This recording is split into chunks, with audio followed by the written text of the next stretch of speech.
ಮೊದಲ ಕಂತಿನ ಬರ ಪರಿಹಾರದ ಮೊದಲ ಕಂತು ರಾಜ್ಯದಲ್ಲಿ ಬಿಡುಗಡೆಯಾಗಿದೆ.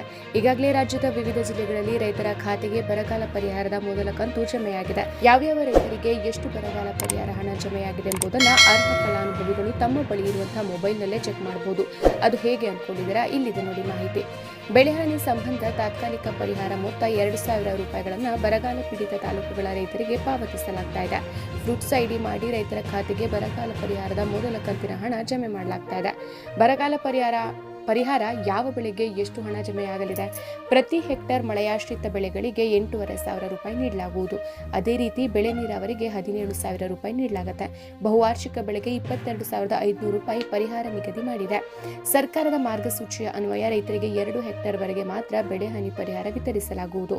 ಬೆಳೆಹಾನಿ ಪರಿಹಾರ ಜಮೆಯ ಸ್ಟೇಟಸ್ ಅನ್ನು ಚೆಕ್ ಮಾಡೋದು ಹೇಗೆ? ನಾವು ಡಿಸ್ಕ್ರಿಪ್ಷನ್ ಅಲ್ಲಿ ಒಂದು ಲಿಂಕ್ ಅನ್ನು ಕೊಟ್ಟಿರ್ತೇವೆ. ಆ ಲಿಂಕ್ ಮೇಲೆ ಕ್ಲಿಕ್ ಮಾಡಬೇಕು. ಆಗ ಪರಿಹಾರ ಹಣ ಸಂದಾಯ ವರದಿ ಕಾಣಿಸುತ್ತೆ. ಅಲ್ಲಿ ಆಧಾರ್ ಸಂಖ್ಯೆ ಅನ್ನ ಆಯ್ಕೆ ಮಾಡ್ಕೊಳ್ಬೇಕು. ಇಲ್ಲಿ ಸೆಲೆಕ್ಟ್ ಕಾಲಮಿಟಿ ಟೈಪ್ ನಲ್ಲಿ ಫ್ಲಡ್ ಅಥವಾ ಡ್ರಾಟ್ ಮೇಲೆ ಆಯ್ಕೆ ಮಾಡ್ಕೊಳ್ಬೇಕು. ನಂತರ 2023ನೇ ವರ್ಷವನ್ನ ಆಯ್ಕೆ ಮಾಡ್ಕೊಳ್ಬೇಕು. ನಂತರ ನಿಮ್ಮ ಆಧಾರ್ ಕಾರ್ಡ್ ನಂಬರ್ ಅನ್ನ ಹಾಕಬೇಕು. ನಂತರ ಕ್ಯಾಪ್ಚಾ ಕೋಡ್ ಅನ್ನ ಹಾಕಿ ವಿವರಗಳನ್ನ ಪಡೆಯಿರಿ ಮೇಲೆ ಕ್ಲಿಕ್ ಮಾಡಿದ ನಂತರ ನಿಮಗೆ ಜಮೆ ಆಗಿರುವ ಸ್ಟೇಟಸ್ ಅನ್ನ ಚೆಕ್ ಮಾಡಬಹುದು. ಕಳೆದ ಸಾಲಿನಲ್ಲಿ ಪ್ರವಾಹದಿಂದ ಉಂಟಾದಂತಹ ಮಳೆಯಿಂದ ರೈತರ ಬೆಳೆ ಹಾಳಾಗಿತ್ತು. ಆಗ ಎಷ್ಟು ಹಣ ಜಮೆಯಾಗಿದೆ ಎಂಬುದನ್ನು ಚೆಕ್ ಮಾಡೋದ್ರೊಂದಿಗೆ ಪ್ರಸಕ್ತ ವರ್ಷದ ಬೆಳೆ ಹಾನಿ ಪರಿಹಾರದ ಅತಿ ಶೀಘ್ರ ಬಿಡುಗಡೆ ಮಾಡಲಾಗುವುದು.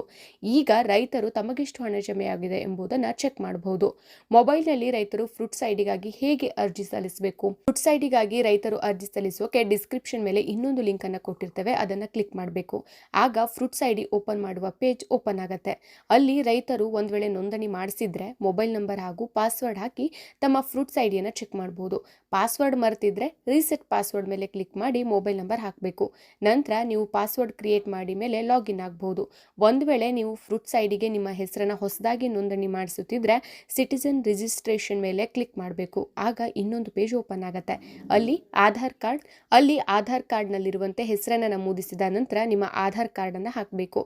ಐ ಅಗ್ರಿ ಬಾಕ್ಸ್ ಮೇಲೆ ಕ್ಲಿಕ್ ಮಾಡಿ ಸಬ್ಮಿಟ್ ಮೇಲೆ ಕ್ಲಿಕ್ ಮಾಡಬೇಕು. ನಂತರ ಮೊಬೈಲ್ ನಂಬರ್ ಹಾಕಬೇಕು. ನಿಮ್ಮ ಮೇಲ್ ಐಡಿ ಇದ್ರೆ ಎಸ್, ಇಲ್ಲದಿದ್ರೆ ನೋ ಅನ್ನ ಆಯ್ಕೆ ಮಾಡ್ಕೊಳ್ಬೇಕು. ಆಮೇಲೆ ಪ್ರೊಸೀಡ್ ಮೇಲೆ ಕ್ಲಿಕ್ ಮಾಡಿದ ನಂತರ ನಿಮ್ಮ ಮೊಬೈಲ್ಗೆ ಒಂದು OTP ಬರುತ್ತೆ. ಆ OTP ಅನ್ನ ನಮೂದಿಸಿದ ನಂತರ ಓಪನ್ ಆಗುವ ಪೇಜ್ ನಲ್ಲಿ ಕೇಳಲಾದ ಮಾಹಿತಿಯನ್ನು ಭರ್ತಿ ಮಾಡಿ ಫ್ರೂಟ್ಸ್ ಐಡಿಯನ್ನು ಪಡ್ಕೊಳ್ಬಹುದು.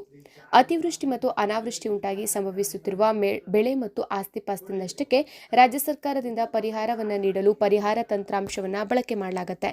ಈ ವೆಬ್ಸೈಟ್ ನಲ್ಲಿ ಬೆಳೆ ಪರಿಹಾರದ ಹಣ ಜಮೆಯಾಗಿರುವ ಫಲಾನುಭವಿ ರೈತರ ಪಟ್ಟಿಯನ್ನು ಪ್ರಕಟಿಸಲಾಗಿರುತ್ತೆ. ಸಾರ್ವಜನಿಕರು ಈ ಪರಿಹಾರ ತಂತ್ರಾಂಶವನ್ನ ಭೇಟಿ ಮಾಡಿ ವಿವಿಧ ಬಗೆಯ ಪರಿಹಾರ ಅರ್ಜಿಗಳ ಸ್ಥಿತಿ ಮತ್ತು ವರ್ಗಾವಣೆ ಮಾಹಿತಿಯನ್ನು ತಮ್ಮ ಮೊಬೈಲ್ನಲ್ಲೇ ಚೆಕ್ ಮಾಡಿಕೊಳ್ಳಬಹುದು. ಈ ಜಾಲತಾಣವು ಕಂದಾಯ ಇಲಾಖೆಯಿಂದ ನಿರ್ವಹಿಸಲ್ಪಡುತ್ತಿದ್ದು, ಅತಿಯಾದ ಮಳೆಯಿಂದ ಮತ್ತು ಪ್ರಕೃತಿ ವಿಕೋಪಗಳಿಂದ ಸಾರ್ವಜನಿಕರ ಮನೆ, ಆಸ್ತಿ-ಪಾಸ್ತಿ ಮತ್ತು ಬೆಳೆ ಹಾನಿಯಾದ ಸಂದರ್ಭದಲ್ಲಿ ಪಾರದರ್ಶಕವಾಗಿ ಪರಿಹಾರದ ಮೊತ್ತವನ್ನು ಅರ್ಹ ಫಲಾನುಭವಿಗಳಿಗೆ ತಲುಪಿಸಲು ಪರಿಹಾರ ತಂತ್ರಾಂಶವನ್ನು ಬಳಕೆ ಮಾಡಲಾಗುತ್ತದೆ.